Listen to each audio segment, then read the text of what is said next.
ওম শ্রী গণপতায়ে নমঃ। হ্যালো বন্ধুরা, আমি রিয়া আবার একটা ছোট্ট ভিডিও নিয়ে চলে এসেছি। তো আজকে তো বুধবার, আজকে গণেশের জন্মদিন।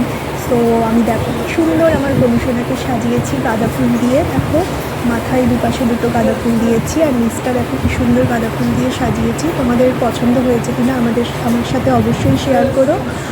আর হচ্ছে এই যে ওম শ্রী গণপতায় নমঃ বললাম, এই মন্ত্রটা তোমরা প্রতিদিন সম্ভব না হলেও অন্তত বুধবার দিন 108 বার করে উচ্চারণ করবে, তাহলে বুদ্ধিমত্তা গণেশ দেখবে তোমাদের সমস্ত বাধা কাটিয়ে দেবে। আর এই দেখো গণেশকে আমি ভোগ নিবেদন করেছি, গণেশের প্রিয় দুটো লাড্ডু দিয়েছি, আর অন্য ঠাকুরদের উদ্দেশ্যে একটু নকুলদানা, মিশ্রি, বাতাসা সমস্ত রকম দিয়ে ভোগ নিবেদন করেছি। তো গণেশের লাড্ডু তো প্রচণ্ড প্রিয়, আর মোদকও গণেশের খুব প্রিয়, কিন্তু মোদকটা কেনা সম্ভব হয়নি বলে আমি লাড্ডুই ভোগ হিসাবে আমার গণেশনাকে দিই। তো আমার এই ভিডিওটা ভালো লেগে থাকলে তোমরা অবশ্যই লাইক আর কমেন্টস করো। ওকে, বাই।